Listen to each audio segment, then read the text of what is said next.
Olá, turma do segundo ano. Nessa aula eu vou falar um pouco sobre a poesia romântica no Brasil. Então, após a chegada de Dom João VI e sua comitiva em 1808, provocando uma reviravolta nas relações entre a metrópole, que seria Portugal, e a colônia Brasil, o Brasil até então servia apenas como uma colônia de exploração. Então, a presença da família real aqui era de desacordo com a população portuguesa. Então, em 1821, Dom João VI ele foi pressionado a nomear o seu filho Dom Pedro I como regente do Brasil e teve que retornar para Portugal. E nesse mesmo ano que ele retornou, foi decretado que todas as colônias portuguesas deveriam obedecer às ordens de Portugal, exceto o Brasil, porque Dom João havia deixado o seu filho Dom Pedro I aqui como regente. Então os portugueses queriam tomar novamente o Brasil e estavam obrigando Dom Pedro a voltar a Portugal.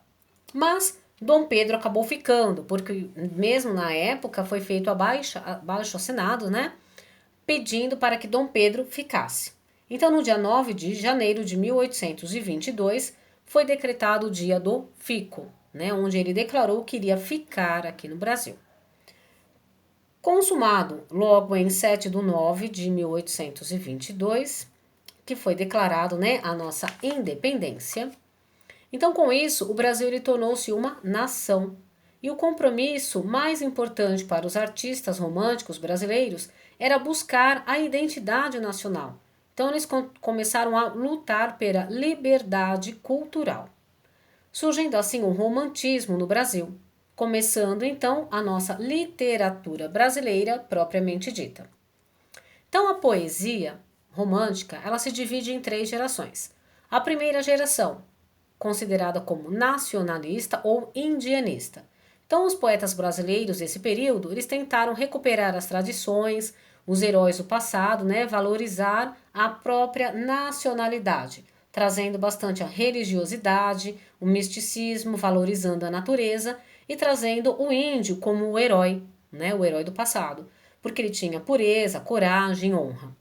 E os autores que se destacaram nessa primeira geração foi Antônio Gonçalves Dias, autor da Canção do Exílio, e Gonçalves de Magalhães.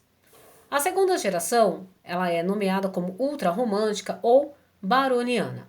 Então, os autores desse período foram influenciados por Lord Byron e Musset.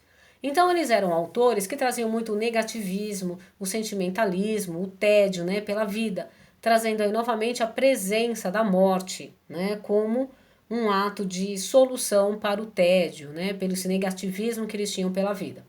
Aos autores que se destacaram, Manuel Antônio Álvares de Azevedo, Casimiro José Marques de Abreu, Luiz José Junqueira Freire, Luiz Nicolau Fagundes Varela.